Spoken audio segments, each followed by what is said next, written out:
everybody. Welcome to Moms on a Mission. Our guest today is going to explain how destructive progressive ideology is stealing the innocence of our youth. You don't want to miss this conversation. Today's episode is sponsored by our good friends at MyPillow. MyPillow makes the best pillows, slippers, mattress toppers, and so much more. I personally have to say that I love their slippers. I used to have another brand that was very high end. They're about $100, and these are a fraction of the cost and just amazing. I love mine. I wear them every night, every morning. When my feet hurt, I put these on. Yeah. They feel amazing. Love them. Same. So if you'll go to mypillow.com and type in the code MISSION for up to a 66% discount, that's mypillow.com code MISSION, and get you some slippers. You need them. Yes. There is an attack on the youth of America. It has been going on for some time now, but has come to the forefront in the last several years. Our guest today is the author of a national best-selling book titled Stolen Youth: How Radicals Are Erasing Innocence and Indoctrinating a Generation. Please welcome to the show, Karol Markowicz. Hey, Karol. Hey guys, thank you so much. Karol. Hey, if you could tell us, Karol, what you do, like who you are and what you do, and just tell your story real briefly. Sure. I'm a columnist at the New York Post and Fox News. I write a weekly column in both. And I've been an opinion journalist for many years. I have written all over the place, Wall Street Journal, Newsweek, Time, even the Daily Beast and other sites like that. So I've been all over. I really run the gamut on my writing. And in the last few years, I've become very focused on children's issues. It didn't come to me supernaturally, even though I'm a mom of three. I always thought kind of writing about children's issues weren't cool, and I'm right, but still it's important. So in the last few years, I would say that the pandemic really changed my topic. I would occasionally write about schools, and I would occasionally write about things having to do with kids. But the pandemic really forced me to look at what was happening to children in America in a new way. And even though I felt like I could protect and save my own children, and that wasn't a given because I was living in New York City and they weren't going to school, etc., I really felt like I couldn't stop speaking out for the kids. And that's really how this book was born. So tell us about your book, Stolen Youth, and how the progressives and leftists are stealing the hearts and minds of our kids. It's co-authored with Bethany Mandel, my friend, for a long time. And she and I had for years kind of been playing with the idea that something was going on with the kids. They were targeting the kids in all these different ways. And we really, again, it took the pandemic for us to find the common thread, which was they are targeting the children for indoctrination. They have come for them in all the different facets of their life, not just schools, because I think a lot of people look at what's happening with kids and they say like, oh, if we could just solve the schools thing, that would be it. So for example, school choice, which I love school choice. I'm very into school choice, but I think a lot of Republican politicians and other people see it as a very easy solution. Oh, you just get school choice. The kids can go to a different school and, that's it. You're done. And that's just not true. So the book was a compilation of all the ways that this indoctrination is happening. And we opened the book with a history chapter because I was born in the Soviet Union. I had grown up in New York, and I had heard all the stories of the totalitarian ways that speech was shut down, the way that the family unit was targeted, the way that kids were the focus of indoctrination because they were easier to control. And also they would take these ideas back to their parents who were afraid to speak out themselves. And what happened during COVID, was it your grandfather? My great-grandfather okay, was killed in a gulag for something that was not a crime one day and that was a crime the next, which was he owned a bakery. But it was this subjugation and this kind of conformity and control that I had heard about throughout my life. And, people will say to me, oh, the United States is not like the Soviet Union. That's probably true. Yes, nobody's being carted off to work camps, but that was true for the Soviet Union for most of its existence as well. That only happened for a period of time there. The rest of the time, you were worried about your your neighbor telling on you for not being as, passionately pro whatever the cause was. And I watched that happen in New York City. I watched that happen across the country during COVID. So we also have a chapter on COVID, because for us, it really does mark the beginning of eyes being open, the first time that parents really started fighting back at school board meetings and that kind of thing. And it was the moment where people saw what was happening to kids, where they watched over their kid's shoulder as they did Zoom school and saw, wow, they're not learning anything. They're being taught all this nonsense, and I need to stop it. Yeah. And I think just in the very beginning of your book, like the first few words I thought were so important to understand this problem. And, we woke up during COVID, I guess, parents like, you woke up to all this carnage, like what, the curriculum's bad, these teachers, where did they come from? And you were saying, people were like, I just didn't notice it. I was busy doing my life and going to my job and taking care of all these. And I didn't see it. And I've heard that over and over and over again with parents and grandparents. And we were at a Reawaken tour, a part of what we do here at our podcast. We meet with people, and this woman sitting next to me, it was just almost, her words were just, I will never forget, almost terrifying. She said, yeah, she goes, we were just doing the right thing. We were taking care of our families. We were, she lives in Texas, and she's like, we were plowing our fields. We were going to work every day, going to church, and they stole our kids. They stole our youth. They stole everything that is important to us. And we just, absolutely. And I was like, oh, it just hit me. So when you wrote that, I was like, that you were just spot on in the first couple of words. Well, this was a story that we've heard so often, both before the book, but obviously since we've written the book, we've heard this from a lot of people, where a lot of people lost their kids. And my kids are 13, 10, and 7. I think that, because I know this is happening, I can provide the foundation at home. I can sort of build a wall around them where other people can't indoctrinate them quite as easily. Right. But if this happened, if your kids are 5, 10 years older than mine, I hear a lot of stories that people say, like, my kid's in college and I can't talk to them anymore. They won't listen to anything. They're not allowed to hear alternate opinions. They have been indoctrinated into the idea that anybody saying anything different than what you're saying, even if you agree, even if you're on the same side. I hear this from liberals. You're not allowed to talk to them anymore. So, for example, a parent will say, I'm not racist, and the kid will say, that's not the language we use anymore. Now we say, I'm anti-racist. And if you don't say the language, if you don't parrot the words, you're out. And parents end up losing their kids in this way.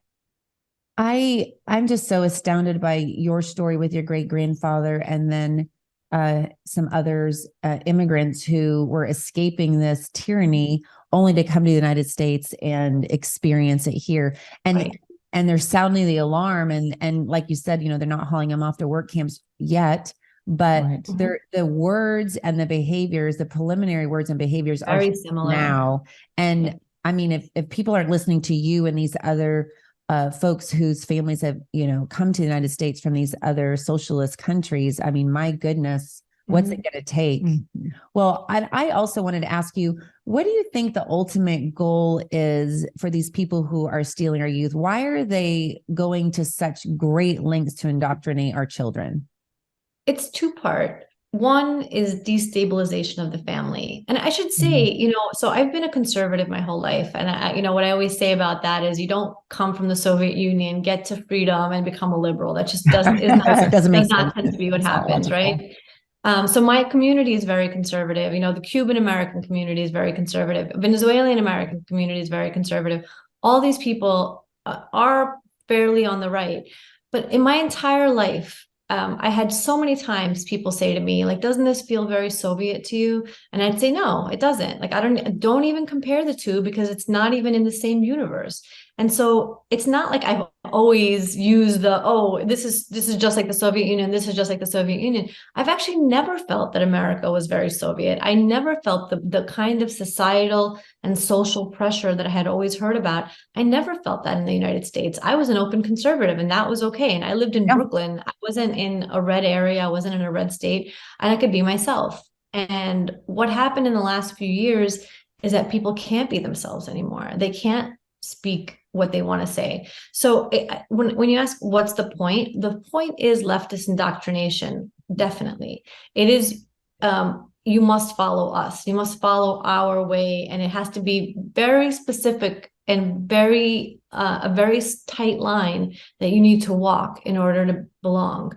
But the destabilization of the family, that is something that totalitarian societies always did in history. So when you're seeing this kind of stuff now, it's not like it's new. It's only new to America. It's only new here. It's happened in all these places before. So that first chapter, it's not just about the Soviet Union. We also talk about Nazi Germany. We also talk about Cambodia and China, and how these places, when they went through their own cultural revolutions, they targeted the kids, they separated the parents, and that is what they did. And that is what's happening here. Yeah, that was in your book. I can't remember the name of the child that they made a statue. Was it in Russia? What was Pavlik? Yeah, he's a well-known Russian figure, and when I talk to my mom about it, she'll tell me stories about how this was who you were supposed to be. You were supposed to be Pavlik, who, in the story, and who knows what part of the story is true. This could all be a lie. We don't really know, because everything's when there's no real reality, as there wasn't. You don't really know what the story is. So the story is, he found out that his father was hoarding grain, which was not allowed in the Soviet Union, and he informed on him to the authorities, and his family killed him, and then the government killed his whole family, his mother, his father, his grandparents, his cousins, everybody. And Pavlik became the national child hero. They made statues of him. He became who you wanted to be. And so you had situations where people would turn in their families. And recently I used this example. Colin Kaepernick recently said that his white parents are racist. And to me, that is so Pavlik. You're turning against your family for the cause. And that's what we're seeing. And he is celebrated for caring about the cause more than he cares about his parents. Yeah, putting state before family. Yes. And that is so anti-American. Well, it's so communist and socialistic to do that. We don't. America has always had strong families. And that's probably what has really struck and I don't like to use the word fear, because fear is not of God. And I believe that God will take out fear. But that has struck a chord with me, that they are coming after the family to tear it apart. And that is a great example in Russia for us to wake up, because we're seeing it all over the place. Don't tell your parents at school. Don't tell your parents. Your parents don't understand. And I mean, that's one of the things I've told my daughter. If they say that to you, if anybody says that to you, that's an immediate alarm to come tell us. Yes, absolutely. So where are the parents in America? I mean, what are you seeing? Are they just afraid? They don't want to speak up? I mean, we've kind of experienced that a little bit, but what have you seen in your neck of the woods? It's a real mix. So I very publicly moved to Florida about a year ago. It's like a year and 2 months at this point. And what's interesting to me is that in New York City, where I lived, I feel like people know that this woke virus has taken control, and they know that it's marched through the institutions and taken over the corporations and is in our schools. And I think it's harder for me to convince people in kind of saner places, because they don't want to believe this is happening in their neighborhood or in their town or in their state. And so it was kind of easier for me to convince, people living in San Francisco or New York City, because they know what's happening.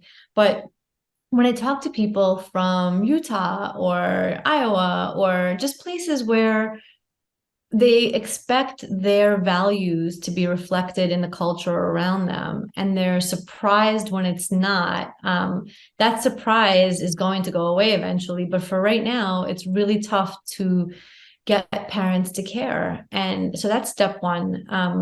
I would say that the main thing for us, and it's important to us that parents understand that this cultural revolution is happening, that it's targeting their kids. And getting that message out to them is like the priority for us. The book is really to let people know what is happening, because I think that people in China and all these other places can say we didn't know. I want to make sure that nobody in America can say we didn't know. Now you have to fight back. Yeah, that is so good. In your book, you write about some personal examples of indoctrination that you and your children encountered. Would you please share with us and our audience what those were? So I grew up in Brooklyn. My husband grew up in Queens. We were lifelong New Yorkers, and we were going to raise our kids in Brooklyn. We had set up our lives there, and we knew it was liberal, but we didn't feel that mattered. We thought, at home we can provide, again, the wall for them. And that is largely true because we are very devoted to that, and we're very aware of what's going on. But things like in first grade, my middle son switched schools after the school year had already begun. We had moved within Brooklyn, and we were in a new zone, and he had to switch schools. And his brother was too little, and his sister went to a different school. So he switched schools a few weeks in. 2 days later, we find out that they're having a climate march. And at that point, every time I'm like, what are you learning in school? It's Greta. We are learning only about Greta, the Swedish environmentalist girl. And we had the choice of have him sit out and be the weird new kid and have him, and so we let our little first grader march around with his sign in the courtyard that said, "Earth dies, we die." Oh. And it bothers me to this day that I didn't stand up and say, absolutely not. My kid is not being used as your prop.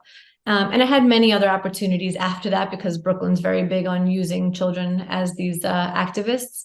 In New York City, that's just a common thing that happens. And I did have him sit out every protest after that.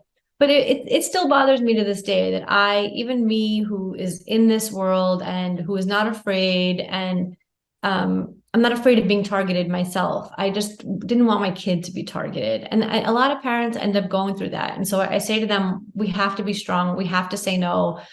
Here's an example where I didn't, but wish I had, and will never, ever do that again. Wow. That's incredible. Well, They marched after that. They marched for against guns. They marched against hate. So they use the kids as little activists. It's a very common thing in blue areas. So far, I haven't seen it happen in a lot of red areas, but it was happening in New York City regularly. So now you're in Florida, is that correct? Yes. Mm-hmm. And what can you kind of give us the difference? What's the comparison to Brooklyn and New York to Florida? It's been such a difference. It's so much saner. I've never lived anywhere sane before. So right there, I never lived anywhere where things functioned and you didn't like step over human feces as you walked around. And that was my life. And I never even thought that there was a different path. I worry a lot less about my kids. And a lot of that has to do with Governor DeSantis and his policies, because so much of wokeness is not allowed in the public schools. And it doesn't mean I don't monitor. It doesn't mean I'm like, I'll just sit back and it's fine now. I still oversee everything that my kids learn. I still ask them questions about what they're doing in school. But it's a normalcy that I never lived with before. And it's been just glorious. My co-author, Bethany Mandel, she lives in Maryland, and she homeschools her 6 children. So we have very kind of different paths. And at the end of the book, we talk about those different paths and how different families can do different things. Sure. Yeah. But, when I talk to her, she's still, even though she's able to protect her kids in such a good way, she homeschools, she pre-reads all the books, she doesn't let them have modern media. I mean, she really sets up the defense. She still lives in Maryland, which is primarily a blue state, and she does so much craziness that she continues to deal with. Just the librarian recommending books that are deeply inappropriate to her children. There's a lot of stuff like that I don't worry about as much anymore. Well, I heard just recently, I think what Governor DeSantis is doing is amazing, because there is like this committee that reviews books. And I heard on the news, that they actually got rid of several books recently in one of their, review sessions. And so he definitely has paved the way and shown that this is possible to do Yes. for a state, of that magnitude. I mean, Florida is so large as well. I mean, it's not like it's a small little state either. Yeah. So I'm sure that was hard to pull off, but he's really leading the way and pioneering it and showing other states how to do it. He's the best governor in the United States right now, By far. I think. For sure. Opinion, but I don't he's even, I so think bold. he's terrific. I didn't move here because, I did move here because of his policies, because he was around COVID especially.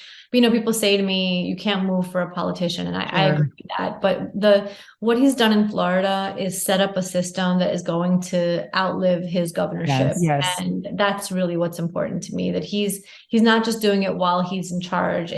He's putting people in positions of power that are going to continue his policies after his term ends. And that's good governance right there. For sure. Amazing. Looking, so one of the words we heard over and over, and before 2020, I really hadn't really heard this word, but now we hear it all the time. Woke, this is woke, that's woke. And you refer to this term quite a bit, and maybe some of our listeners are hearing it and still not quite sure what it means. Could you kind of give us a definition? Yeah. So for me, woke is the old leftism was one thing, right? It's not like leftism is new. It existed in colleges. It was around everywhere. But what wokeness is and what makes it different from the old leftism is it combines conformity. So you can't just be on the left. You must say the words in the exact right way. You must walk that line in the exact right way. Also, just like in totalitarian societies, you must make a spectacle of it. It's not enough to believe. You need to put the sign in your window. You need to go to a protest. You need to put your kid in a protest. And so wokeness is a forced conformity coupled with leftism. And what makes it different, and the kind of the jokey line that I normally say about it is like, the old leftism is getting a women's studies degree. The new wokeness is getting a women's studies degree, but not being able to define woman. So that's the definition for me. Wow, that's so good and so true. Well, how are the progressives changing the language to fit their narrative? It seems so dangerous and insidious. It is, because every time they get a win with that language change, they change it again. And we address this in the book, but it's part of the strategy. It's how to keep people off balance, but also to know who's in the in-group. And using language is very powerful. I think, just the erasure of women right now, where we're being reduced to terms like birthing people or uterus owners or whatever. That's another way that woke is different from leftism. The old leftism would protect women, and the idea was to have womanhood be celebrated. And now we can't, because it's not allowed anymore. They've decided that women are not a thing anymore, and we're not a separate category where we're gonna. So a lot of this ends up being shown in our language. They're not doing it to men, right? They're not going with prostate havers for men. It's only happening to women because we're allowing it. And so the more we allow them to change our language and to alter reality, the more they're going to do it. They're not going to stop. It's not going to be like, okay, now we've reached, uterus havers and birthing people, and now we're going to end it. In a few years, birthing people is not going to be allowed either. And that's what they do. And I also find it incredibly interesting that there's so much confusion. And I think that that word and the process of confusion benefits them, because I have found, and I've read in various books where it's so planned to use the same word like equality. I mean, sure, they use equity as well, but they use palatable common words and then change the definition of it so that it's more palatable to us, and it confuses us, because of course we're for equality, right? Sure. But who's not? Right. They change the meaning. Well, what does that mean if you're for equality? And so that's the way they can kind of, in a sneaky fashion, get that to be more readily accepted and really confuse people. And we've talked, Julie and I have talked a lot about that, about when we've seen different things happening as it relates to COVID and various narratives. And she would say, this is confusing, and God is not the author of confusion. Like this, why is everything so confusing? It shouldn't be. That certainly shouldn't be confusing, defining a woman, right? Like that should be pretty straightforward. Well, and the logic, and just like you were saying, I have to point out again, you were saying in Brooklyn at one time you were a liberal, or you were living in a liberal town and you were conservative, and that worked. You could have civil discourse and arguments, and it was okay. In fact, that's what we do in America. Well, that's what our founding fathers did. I mean, they didn't write the Constitution in a day. I mean, it was days and days and days of debating. Yeah. And it's just gone out the window, and people seem to be like, okay. And then this confusing language where they're changing it all the time. You're never getting it right. You're always trying to catch up. Oh, wait, equity, racism, anti-racism. It is about the color of your skin. It's not about the content of your character. Just all over the place. You never know where you stand. And it's exactly what they want. They never want you to know where you stand. Because if you're off balance, you're easier to control. And the idea, of course, that I was able to be an open conservative in Brooklyn, but towards the end, I saw that people were unable to say the most basic opinions anymore because they were going to be called names or be told they're Trump supporters, etc. I think for example, around COVID, the school opening debate was shut down in such a way that I watched liberals, no longer argue for schools to open because they were afraid of what they were going to be called. They were going to be called, teacher killers, etc. And when you have that shutdown of speech, this is where it leads. Yeah. Well, that kind of leads us to the conclusion of your book, where we talk about solutions, what parents can do to fight back. And you talked about this foundation against intolerance and racism, and Will Johnson. I thought those were great ways to help parents. So could you talk about that a little bit more? Well, another foundation, the Parents Defending Education, I'm on their board. They are fantastic. They collect reports for parents all across the country about general wokeness happening in their schools, CRT, gender ideology. They have a map where you can look at your town or your state and see what's going on there. There are a lot of people working on solutions. I think that the main positive message that I want people to understand is that this is a minority of people who have been able to capture the conversation and able to force their ideology on the rest of us. And they have to force it because it's so unpopular. We are the majority, sane people who want the best for their children, who want their kids not to be indoctrinated in schools, who believe that 2 + 2 is 4 and no, it will never be 5, which is a real conversation that's happening right now in colleges. We're the majority, and we can't let them win. They are a small bit of the population, and we need to fight them. The last word in our book is fight, and that's because that's what we're going to need to do. That's what we're going to do. I think you said something that's very powerful, and you said they're forcing it on us. So they are not afraid, right? They're like, what they're saying is illogical. It's not scientific, whether it's transgenderism or what have you, men and women's sports and things like that. Completely obliterating Title IX. This is illogical, so they have to force it. But they're not afraid. So if we become afraid and back off, then they've won. And I think that's the key is pushing through that fear. And really, what dissipates fear is action. And I remember at the beginning of COVID, I kept thinking, what can I do? What can I do?